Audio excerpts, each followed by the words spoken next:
Ndị be anyị na-abọọla chi. Anyị sị ka ọ dịrị unu na mma. Anyị sị ka nke onye chikwelu ya zelụ.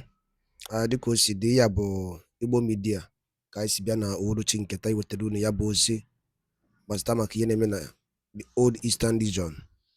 Dịka unu anụ ka o si ada, nwanne anyị nwoke wetara anyị ozi n'elu akwụkwọ. Nke ahụ o wetara bụ, o kwuru sị na ndị Nigerian gọọmenti bụ nke onye isi fa bụ President Bola Ahmed Tinubu fa agbago nkịtị na atụmatụ ndị mmadụ na-eche gbasatara maka ka a ga-esi budata Maazị Simon Ekpa bụ the Biafran Prime Minister. The just Finland Bell negotiation, the reason will blow your mind. Alright, according to Yabo updated maka webe ni lokunu bosi uruchi nketa na Eastern News 24. The activist wetela Yabo ozi kwuru si na Finland na Simon Ekpa ajigo Finland Bell negotiation offer enyele ya. So ka gigori ya bife nwanna wetela inu bosi nketa diki yegi ya bife biko kabaro kele ya tani ya ni n'okwu. Over to you, sir. And in this video, I shall be discussing and disclosing every single thing that you need to know and understand. Well, if you are busy right now, if you are doing something, I will advise you to get done with that thing first before watching this video, because this video is fully packed with info. It's a very, very detailed and well analyzed video that you definitely need to be ready to watch at this particular point in time. Yes, as we speak, Simon, a man held in the Finnish Correctional Center, has rejected all the bailing conditions outlined by the government of Finland. Yes, just in case you don't know, Simon, together with his lawyer in the person of Carl Gumeres, officially presented a bail application before the Päijät-Häme District Court in Finland. But then as we speak, the Päijät-Häme District Court brought up some stringent rules and regulations, some conditions that Simon must meet before you be granted bail. But then Simon has rejected all these bailing conditions, informing the court that these conditions are actually impossible to fulfill. They are very, very impossible to do because of the conditions attached with that application. In this video, I shall be discussing and disclosing every single thing, the content of these bailing applications, so you can see things for yourself and know how stringent or how difficult these applications or bailing requirements are in real sense. In this said video, we received a clear notification coming from some top scientists of the world. Yes, some scientists visited Igbo land. They traveled to Enugu State, Anambra State, Abia State, Ebonyi State, and Imo to conduct some scientific field study. And they came back with interesting data that all Igbo person need to see and understand. You need to know how fertile your soil and your land is at this particular point in time. This is a video you never ever want to miss. At the same time, we also have a news coming from an individual, a top Fulani bandit in the northern region of the country. Yes, a top leader of banditry in Nigeria came up recently and informed the federal government of Nigeria, headed by Bola Ahmed Tinubu, to do something for him. And as we speak, the FG are contemplating if they should do it or not. What did this guy ask the federal government to do? In this video, you will get all answers, well explained and analyzed. Well, moving on swiftly, we also have a news coming from the desk of Cristiano Ronaldo. This guy currently is on a hot seat. He's on a hot and devastating seat as we speak, because the whole wide world are currently on his neck. What has Cristiano Ronaldo done, and why is the whole world currently calling for this guy's neck? Well, in this video, you shall be getting clear and distinctive answers for yourself. Well, moving on swiftly, we have a clear reportage coming from the White House. Yes, we've received an express reportage from the White House, from the desk of the president of the most powerful nation of the world, regarding Bola Ahmed Tinubu, the president of Nigeria. So the question here is, what is this info coming from White House, from the White House, regarding the president of the most populous black nation of the world? Well, in this video, we have answers for you. Interestingly, today in the afternoon around 2 p.m., we got a confirmation from Kanu State, Nigeria, where a lot of protesters were seen on the street chanting and hailing Peter Obi, asking him to do one thing for them. Yes, A lot of protesters were seen today calling on Peter Obi to execute a decisive role for them. Why are Kanu State indigents and indigents calling and chanting on the name of Peter Obi? Well, in this video, I will be critically analyzing every single thing that you need to know and understand at this particular point in time. Moving on swiftly, we've received a clear and straight up statement coming from the IPOB regarding the deal condition between the federal government of Nigeria and possibly Nnamdi Kanu. What is this condition? What are these deals? Well, you'll get your answers in this video briefing. With all of that being said, let's jump right into this video and showcase every single thing that you need to know and understand. This video is going to be fully packed, like I said, and you definitely don't want to miss any part of this whole briefing. So let's kick off. As stated previously, some scientists traveled and visited the 5 states of the southeast region of Nigeria, and they came up with a clear and highly distinctive reportage of the Igbo land soil and its nutrients. Well, showing right now on your screen is something you need to know. It states, yes, it is accurate that scientists and others recognize Igbo land as having fertile soil suitable for agriculture. Igbo land, located in the tropical rainforest zone, is known for its rich soil, high agricultural productivity. The area's history deeply rooted in farming, with various crops like yams, cassava, and cocoyams thriving there. This is a clear reportage coming from scientists who visited the southeast region of Nigeria and disclosed that the Igbo land is one of the best lands for agriculture in the whole of the continent. Yes, showing right now on your screen is the keynotes and the key points where these guys did their research. Research were done on fertile soil, tropical rainforest zones, and so on and so forth. Feel free to pause this part of the video to extensively read this content and understand. Showing right now on your screen are some products harvested in Igbo land just recently. As you can see, this scientist claims that Igbo land have one of the best cucumbers in the world.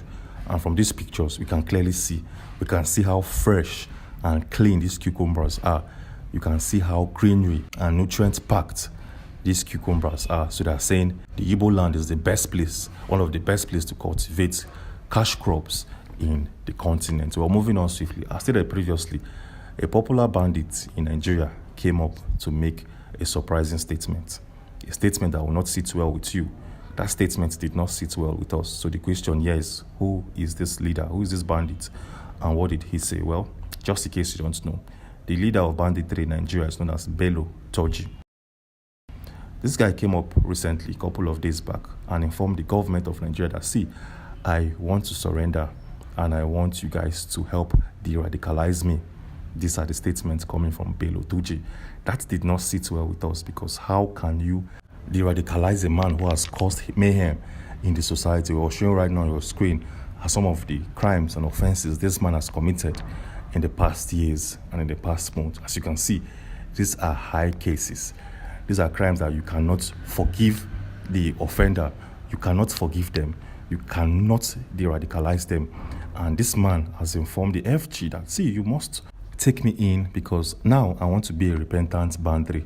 At the same time, some security experts from Niger Republic and Chad have warned the federal government sternly regarding this statement coming from Bello Turji. Well, showing right now on your screen is a post coming from Daily Post. It reads, "Notorious bandit kingpin, Bello Turji surrender not genuine, security experts." This article also went a step further to give us more clarity. It states, a counterinsurgency expert and security analyst in Lake Chad region, known as Zakazola Makama, has said the reported decision of notorious bandit leader Bello Turji to surrender and accept peace is motivated by survivor, not genuine repentance.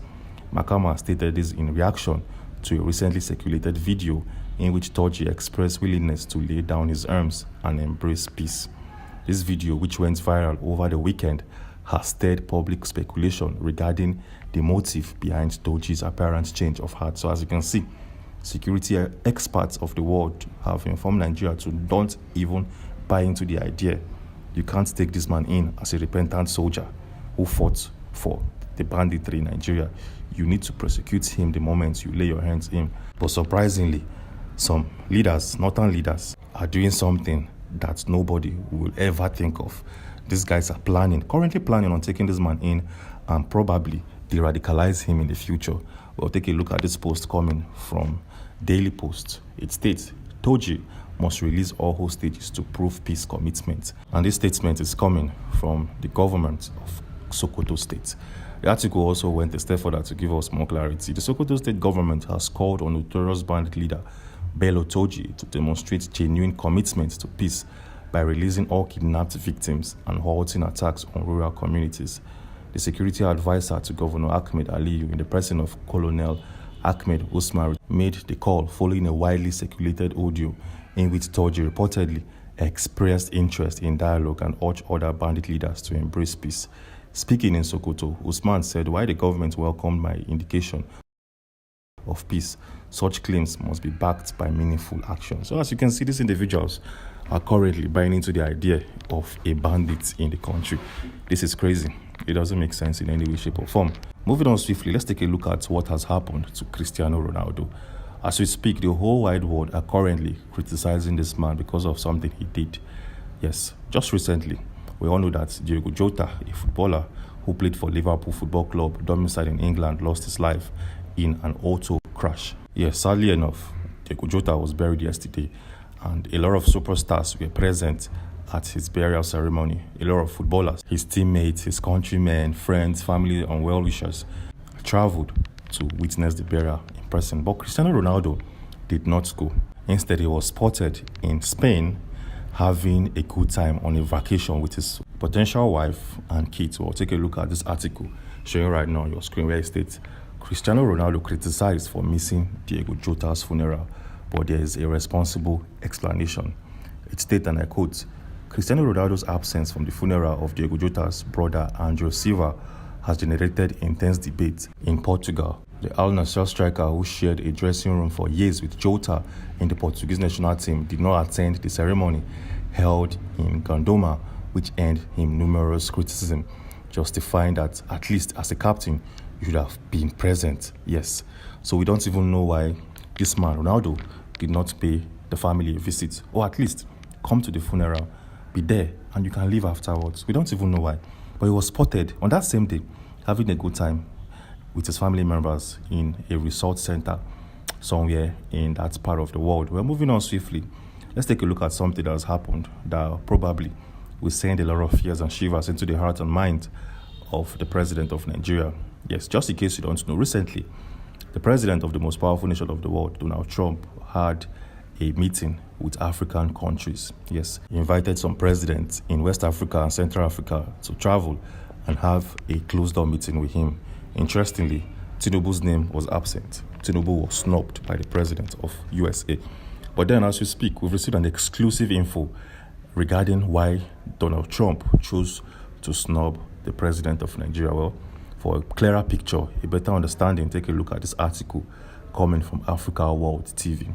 It states, why the USA snubbed Nigeria's president, Tinubu, and called the other 5 West African heads of state for Washington meeting this week. By Dr. David Yonkorach Matsanga. A source close to White House told me that President Bola Ahmed Tinubu has been sidelined in a meeting called by the president of the USA, Donald Trump, that includes 5 West African states to Washington this week. In recent diplomatic developments, the US and key Western powers have deliberately excluded Nigeria's President Bola Ahmed Tinubu from critical ECOWAS security meetings. This exclusion is rooted in long-standing concerns over Mr. Tinubu's unresolved involvement in the 1993 US narcotics forfeiture case. Yet, Nigeria is seen and continues to assert itself as a regional leader watched by France. As you can see, this is an exclusive info coming from an individual who resides in Washington and who have first-hand info regarding the way and manner and why Donald Trump snubbed the president of the most populous black nation of the world. This is a shocker and a shame at the same time. Moving on swiftly as we speak, some youths domiciled in Kanu State were seen chanting and calling on Peter Obi to do something for them. Well, for better understanding, take a look at this article showing right now on your screen. It states northern protesters in Kanu are taken to the streets and urged Peter Obi to run in the 2027 amid economic hardship in the country. So as you can see, individuals in Kanu State called on Peter Obi to come and save them from the hardship embedded in the government of Bola Ahmed Tinubu. This other article also went a step further to give us more clarity. It states, according to post from this X handle at PO Grassroots M, Monday, July 7th of 2025, had claimed residents of Kanu State staged a peaceful protest calling on former presidential candidate Peter Obi to contest in the 2027 Nigerian presidential elections. The demonstrators expressed deep frustration over the acute economic hardship and rising hunger they attribute to the administration of President Bola Tinubu, who assumed office in May of 2023. This is a massive one, but at the same time, this might be a trap for Peter Obi. If this guy feel like, hey, people from Kanu State now loves me and they want me to run, it might be a strategy to put off Peter Obi in a situation he wouldn't want to find himself at this particular point in time. So this man should calm down, do his understudy properly, do his calculations to the T, and make sure decisions are taken accurately and perfectly. And don't listen to anybody asking you to do something for them. Some might be coming from a place of love, while others might be a strategy to hook you in. Well, moving on swiftly, we received a notification coming from the IPOB regarding Nnamdi Kanu's case in the DSS facility. Just in case you don't know, the federal government of Nigeria are going to strike a deal with Nnamdi Kanu in the coming days so as to potentially release him afterwards. But as we speak, the IPOB has informed Dave Umahi, the individual who broke the news, that see, we are no longer interested. The IPOB are not interested in your deals. Well, take a look at this article coming from the Vanguard. It reads, IPOB rejects Umahi's claim of negotiations for Kanu's release. It also gave us more clarity in a statement signed by the group's spokesperson, Comrade Emma Powerful. IPOB warned against what is called laughable propaganda and insulting narratives, suggesting that Kanu is seeking conditional release from the Nigerian government. There is no negotiation whatsoever that involves Mazi Nnamdi Kanu accepted any so-called conditions from the Nigerian government. None, absolutely none, IPOB declared. And like I said, this is coming from Emma Powerful, stating that nobody's interested in your terms and conditions. Nobody's interested in your deals or whatsoever. But the question here is, are the IPOB in the right place to speak for Nnamdi Kanu? This man has spent 4 years, and going forward is going to be 5 years in the DSS facility. Do you think he wouldn't want to listen or probably negotiate for an unconditional release? Yeah, definitely he would want to do that. Don't forget that this man was abducted illegally. Him being there in custody is already illegal. So anything that will be done in good faith is highly welcome. Yes, moving on swiftly, while making this video, we stumbled on a massive video and pictures coming from the country of the UK. Yes, just in case you don't know, USB supporters were seen having a good time in the UK. Showing right now on your screen are some pictures and videos taken from that gathering, where we could see a lot of people chanting the name of Mazi Nnamdi Kanu, waving the USB flag and having a good time while dancing, at the same time protesting calmly. Well, for better understanding, take a look at this publication coming from an individual known as Chinasa. It states, today, IPOB UK has demonstrated that it is possible to build and gather Biafrans quietly without making much noise. This is the IPOB UK that they almost ruined with their lack of discipline and horrible attitude of I'm not answerable to you except Mazi Kanu. The IPOB leadership calmly and quietly saves the IPOB UK family from those dreadful individuals determined to ruin the IPOB due to Mazi Nnamdi Kanu's absence. And this, like I said, is coming from the UK, released a couple of hours ago. And now let's go to the most interesting and to the most fascinating part of this whole video briefing. As stated previously, Simon has rejected and refused all the bailing conditions, or some of the bailing conditions that were presented in front of him. So the question here is, what are these bailing conditions? What are the stringent conditions stipulated in that contract that Simon was expected to sign, but he turned it down? Well, let me showcase every single thing that you need to know and understand. They submitted 10 stringent conditions that Simon must meet or fulfill. But then, out of these 10, 5 conditions are almost impossible to deal with, or 5 of these conditions feels like a trap to put Simon in a very, very tight corner. Well, let's go through some of these conditions one after the other. The 5 conditions that will feel like are very stringent in nature. Showing right now on your screen is the very first condition that Simon has rejected, which states surrender of all global travel documents, including diplomatic or dual national passports. Ngwanụ daalụ niile nụ ụmụnne m dịka unu si na-esoro anyị n'Igbo Media. Gịnị ka unu nwere ikwu na nkọwa nke unu gbasara maka ihe unu nọ n'iru akwụkwọ n'ụbọchị uhuruchi nke taa? Gwa anyị ife iche n'ụdị nke gị, deela ya n'akara kọmentị ka mara ihe i chere, ma chetakwa tụsaa ya bụ ozi ka o wereta ụmụnne anyị ndị ọzọ ntị. Ndewonu ụmụnne m, ka emesịanụ.